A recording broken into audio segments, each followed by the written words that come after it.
Several of you have talked about the ads, the political ads. We have all seen plenty of political ads. Some of us have probably seen more than we care to. I'd like to ask each of you to respond to this question, if you would. What do you object to in any one of your opponent's ads? I'm going to ask each of you in turn to do that, starting with Mr. Warren, and whoever's ad is named has one chance for rebuttal. None of my friends to my left have attacked me because they all like me. But we have driven this debate. We hear rhetoric and you see a record of action. I wrote the personhood bill, they all signed the pledge. I wrote constitutional carry, they have all supported that. I wrote a plan to defund Planned Parenthood, and Governor McMaster has promised to veto a budget that funds Planned Parenthood. I wrote an anti-racketeering act for South Carolina. Hopefully tonight, my friends to my left will endorse that bill also. I have a question about ethics for all of you. I want to start with Ms. Templeton. This week, a state senator, someone from your party, pled guilty to charges of misconduct in office. Not the first. Yesterday, I received this Twitter message, and I asked this question last evening of the Democrats.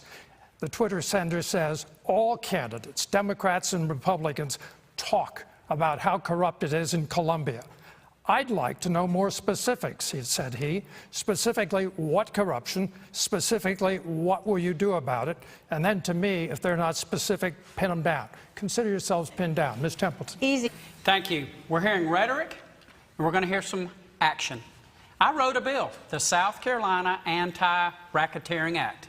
We've had sponsors in the House, and we've had sponsors in the Senate. When one of the Quinn family was caught selling his vote for millions of dollars and walks away with a $1,000 fine, that is an insult to the taxpayers of this state, and that is an invitation for corruption. This law has been passed in 33 states. Rick Quinn has been called the Godfather. And as Ms. Templeton said, Governor McMaster is one of his oldest clients. And the first order of business in the governor's mansion was to have the Godfather come visit the governor's mansion for a family meeting. Clear that up. We're going to go to Victoria. Her question will be to Mr. McGill.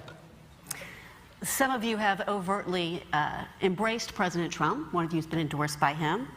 So my question is, how is the Trump presidency, what has it done to affect South Carolina, for better or for worse?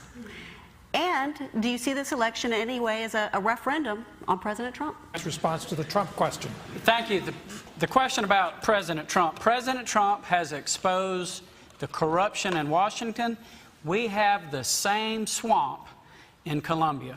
This current political corruption probe is going on 5 years. The center of this corruption is Richard Quinn, the media has called the Godfather. Here again, I want to know why. Why was the first order of business to have the Godfather at the governor's mansion for a family meeting? This Godfather, as the media has portrayed, has tentacles in all areas of government. That's why the South Carolina Racketeering Act would say, you can't be an elected official, you can't be a lobbyist, you can't be a government consultant, you can't be a political consultant all at the same time. We have our own swamp. It is time to clear out the corruption, and this government needs to be returned to the taxpayer, and we need to restore integrity in the government. Fabulous. But we try to get as many people. Mr. Bryant, I believe you've been there yourself a few times, and you're welcome to come anytime you like.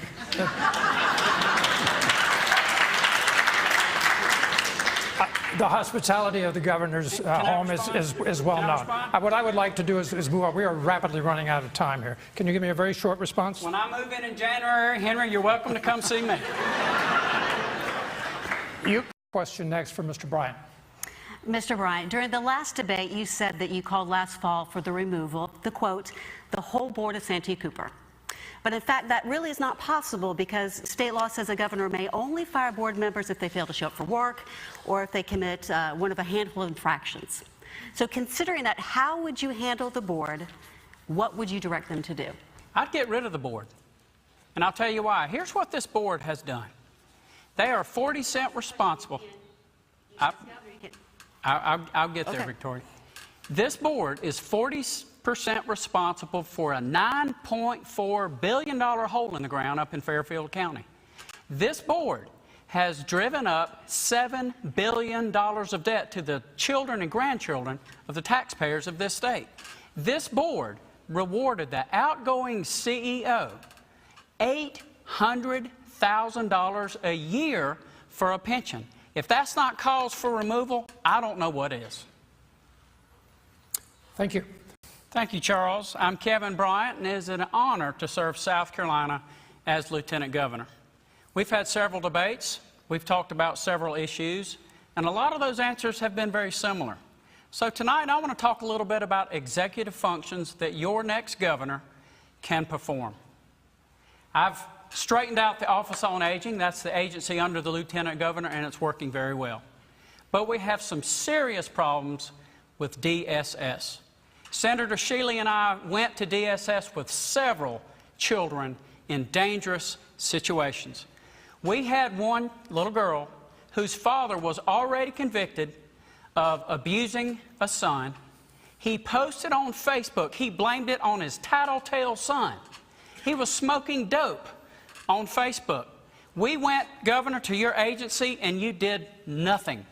As your governor, this will stop.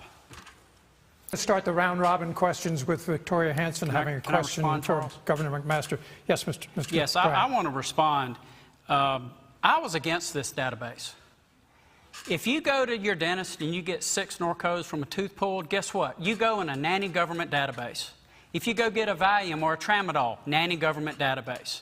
Governor Mark Sanford vetoed it, and I supported that veto, but finally the federal government made us do this. Here's the problem what government does. To go after the bad apples of drug users, we violate the privacy of every South Carolinian. I didn't support going to the 24-hour. The reason I supported that is because I didn't want it to get even more frequent than 24 hours. Thank you. Let's go to the round robin now, starting with Victoria Hanson for Governor McMaster. And everyone will answer these questions. A recent report by the Post and Courier shows that the largest number of bridges in need of repairs are actually in rural communities. And of course, in Charleston, as you know, we recently had the shutdown of the Wando Bridge due to that cable snapping. Yes, I think a lot of us do. What will you do to ensure that our bridges are in fact safe? Well, excuse me, Mr. Bryant. Yes. Oh, thank you. The problem with the DOT is we don't know who to hold accountable. The legislature controls the DOT. Do you know the county that has the least problems with bridges? It's Florence. Because right now the power structure in the legislature is in Florence. It used to be in Charleston. You know what? Charleston's getting punished. They knew about this bridge on 526 since 2010. And I was in Florence just last night, and I gave them this same message. Florence, they get it. It's their turn now, and when the power in the legislature shifts to somewhere else in the state, then they're going to get punished.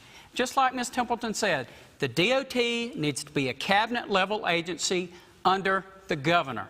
During the gas tax debate in 2008, Governor Sanford took the message to the taxpayer, and we lost that vote by 1 vote. During this debate, Governor McMaster was not involved in that debate, and if he was, we would have gotten the votes to make the DOT a cabinet-level agency so the taxpayers of this state know who to hold accountable. Thank you. Good plan, it worked. Building a bridge is not a plan for the entire state. Fixing one bridge, that's what you're bragging about. We need a strategic plan for all of our roads. You brag about you can remove the DOT commissioners, but you haven't removed any. We need someone that has some business sense and I have to appointed run new this ones. state. All right, I want to move Charles, on to I'm the raising my hand. Indeed you are. I don't recall you being specifically targeted in that regard. Okay. Use your next opportunity. Campaign is about. Thank you. Shauna Adcox has the next question. It will start with Mr. McMaster. This year, legislation legalizing medical marijuana made it to both the House and Senate floors before the session ended. Now, Senator Tom Davis, who's been leading the effort, says that he believes it has the momentum to reach the governor's desk next year. Would you sign it if it reached your desk, or would you advocate perhaps even before then? Thank you.